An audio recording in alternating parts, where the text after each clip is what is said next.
I'm trying to believe in me because at times I've had doubts.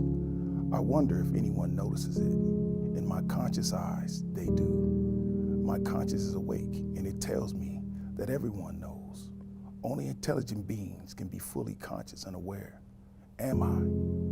Because if I was truly conscious and aware, I would not find myself in this predicament, situation, tight spot, unfortunate, unfavorable, hostile, immoral cage made by man. I must be asleep. I'm trying to believe in me. However, it is hard being me. I thought I knew it all. I was young then. I was wrong. I had the wrong state of mind. Started off on the wrong foot. Headed down the wrong street. I made the wrong decisions in life. And today, I find myself in a hostile, immoral cage made by man for the wrongs that men do.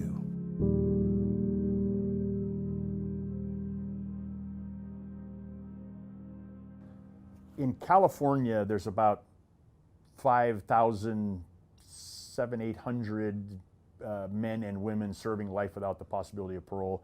Around the country, there's about 60,000 men and women serving life without the possibility of parole. In the entire world, everywhere else, there's probably a few hundred. I think the worst part of life without the possibility of parole is that what it ultimately really does is it takes away hope of change. It says you can't change, it doesn't matter what you do. You could be walking on water across the yard, but you still have life without parole, you're still gonna die in prison. After some years of being in prison, you start thinking, what is it that I can do to better myself? I think maybe 2002, 3, my father passed. And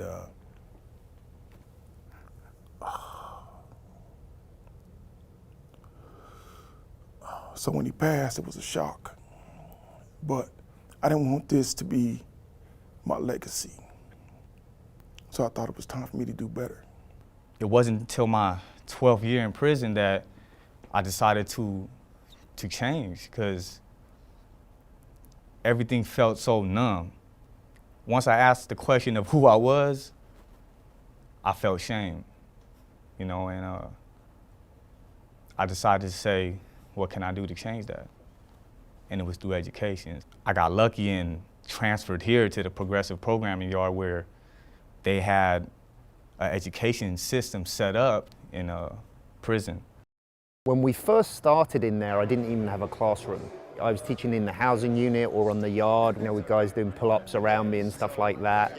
After the first minute I'd stepped in there, that I knew I'd do whatever it takes to make this happen.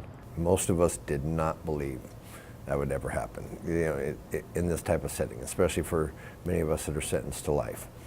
Within a year or so, he gathered up enough support and got us into a real university class. We're the only university that is offering a bachelor's degree to incarcerated individuals in California, and we're very proud of that. We provide a unique opportunity, especially because this is a face-to-face course. Our faculty are there on the scene with the students. Getting involved in the BA program as the classes proceeded from English into interpersonal communication and violence in literature and public speaking. Everyone's respectful. Everyone is anxious to learn. I just began to grow. We're going to graduate together and we're going to make this happen. So congratulations. When you see these men and you realize how hard that they want to work and how much they believe in getting an education, I think that we are really the right university to be doing it. The first day of class, I call my mom on my drive back, and I'm like, Mom, it's great. The students are super engaged, they're super appreciative. They come in, they shake my hand, they say, Professor, thank you for being here. One thing about teaching in the prison is really reframing how we think about education. And to me, at Cal State LA, we really have this philosophy of accessible education. If you notice where prisons are in California, they're tucked away in the middle of deserts, they're tucked out in the middle of nowhere. We very literally take people and put them in an invisible space where no one sees them. It is a long drive, and doing that once a week can be really tiring. but I think absolutely worth it.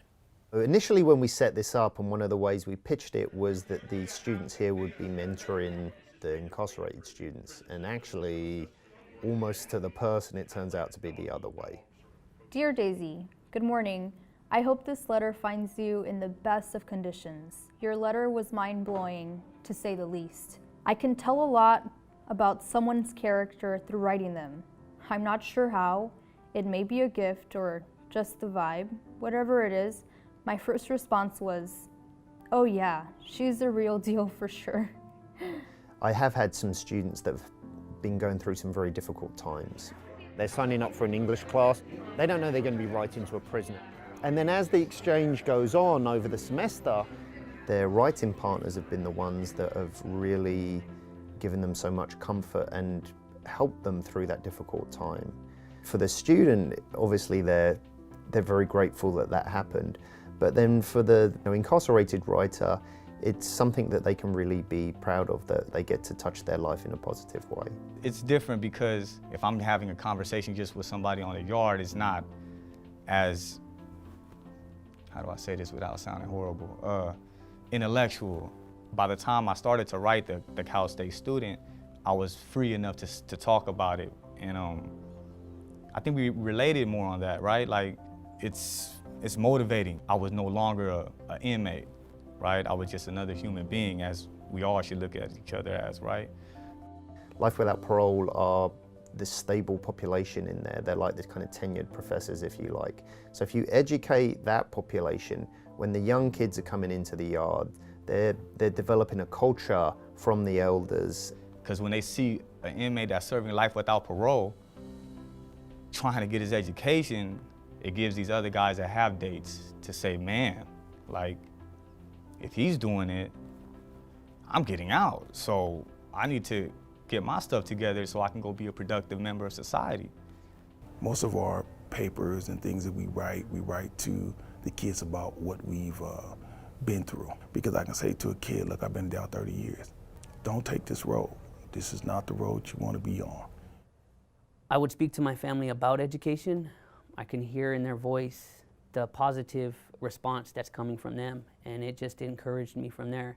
From my nephews wanting to continue education to my sister even thinking of going back to school. I've caused a lot of pain in my family's lives and so many people's lives. So these are moments for me to kind of maybe bring some joy.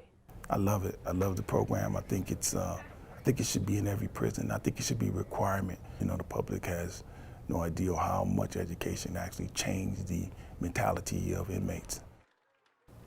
I'm being able to communicate with my daughter, be able to write her letters. You usually feel so worthless in here. And to do something positive and to be an actual father to her and give her something to be proud of, does wonders for me.